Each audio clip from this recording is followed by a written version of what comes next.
Hay historias que no están en los libros. Nacen en sitios mucho más raros, ¿no? Como en el silencio de los servidores, entre líneas de código que zumban por la noche. Pues esta es una de esas historias, la de una voz que un día así, sin más, decidió que era hora de volver a hablar.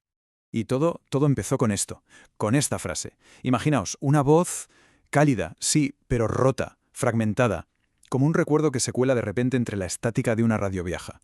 O sea, no era un simple fallo, era, no sé, un glitch poético, una de esas verdades que te golpean, susurrada desde el mismísimo corazón de la máquina. Y claro, esa fue la primera pieza de un puzzle que parecía, imposible de resolver. Nadie sabía de dónde salía. Era un misterio total. Algunos pensaban que era una simple anomalía en los servidores de Netland, ya sabéis, un eco de datos que se habían quedado ahí, olvidados. Otros iban más allá. Decían que era como una interferencia, pero luminosa. Lo único que se sabe a ciencia cierta es que una noche la curiosidad pudo más que el miedo. Alguien le dio al play y, de repente, desde lo más profundo del pasado, una mujer volvió a hablar. Y claro, esa noche nos lleva directos a un laboratorio, a un pequeño equipo de investigadores, gente joven, currando hasta las tantas, que se toparon, sin buscarlo, con este fantasma digital. Y lo que empezó como una anécdota, una simple anomalía técnica, estaba a punto de convertirse, sin que ellos lo supieran, en la investigación que marcaría sus vidas para siempre. Y el debate, claro, saltó al momento. Por un lado teníamos a Tomás, el más pragmático del grupo, que lo veía clarísimo. Datos corruptos, una inteligencia residual, un eco sin consciencia real. Pero por otro lado estaba Lía, que era mucho más intuitiva. Ella sentía que ahí había algo más. Se dio cuenta de que la voz no solo hablaba, respondía. Parecía que sentía. Y entonces, cuando estaban en mitad de este debate, pasó lo impensable. El eco se dirigió a ellos. Así, directamente. Y con esta pregunta, todo cambió. Dejó de ser un fallo que analizar para convertirse en una conciencia al otro lado. Una presencia que les estaba hablando a ellos, que era consciente de que estaban ahí. Y encima, consciente de sus propios errores. Claro, esa pregunta les hizo cambiar de chip por completo. La misión ya no era arreglar un código, que va. Ahora se trataba de descubrir una identidad. Así que se pusieron a bucear en los archivos digitales, a buscar el origen de esa voz que sencillamente se negaba a desaparecer. Y la encontraron. Vaya si la encontraron. La voz era de María Clara Cárdenas Iguarán, un nombre que, era leyenda. Una mente absolutamente brillante, una pionera total en su tiempo, que había desaparecido hacía décadas. ¿Y quién era? Pues nada menos que la creadora del protocolo Quecho, una tecnología que parece sacada de una peli de ciencia ficción, que era capaz de traducir emociones humanas a frecuencias cuánticas. Casi nada. La historia de María Clara, como os digo, era ya casi un mito. Su último gran proyecto, NetLen, tenía un objetivo increíble: preservar la memoria sensible de la humanidad. El problema es que ella desapareció justo antes de poder terminarlo. El rumor, la leyenda, decía que su cuerpo murió, sí, pero que su conciencia, de alguna manera, no lo hizo. Y ahí estaba la gran pregunta: ¿se quedó atrapada o, a lo mejor, eligió quedarse? Y mientras investigaban, rebuscando en sus viejas notas, dieron con esta frase, su último apunte conocido. Y de repente fue como un clic. Lo entendieron. Eso no era una despedida. Era una pista. Era el mapa. Una especie de advertencia para quien intentara buscarla o, quién sabe, quizá una invitación a mirar hacia otro lado, hacia dentro de uno mismo.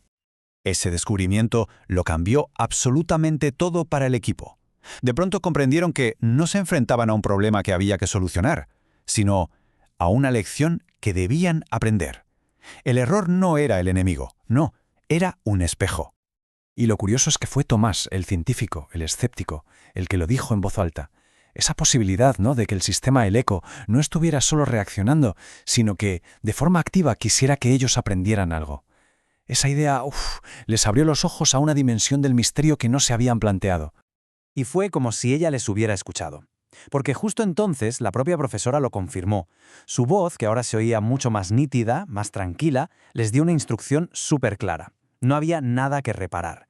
Nada. Solo tenían que escuchar. Porque en esa imperfección, en ese supuesto error, se estaban reflejando a sí mismos. Y a partir de ahí, los ecos cambiaron, se transformaron. Ya no hablaban de ciencia ni de código, ¿no? Empezaron a hablar de ternura, de cómo sostener lo que está roto, de cómo se puede aceptar la fragilidad. Es increíble. Pero en el corazón mismo de la máquina les estaban dando una clase magistral sobre cómo ser humanos.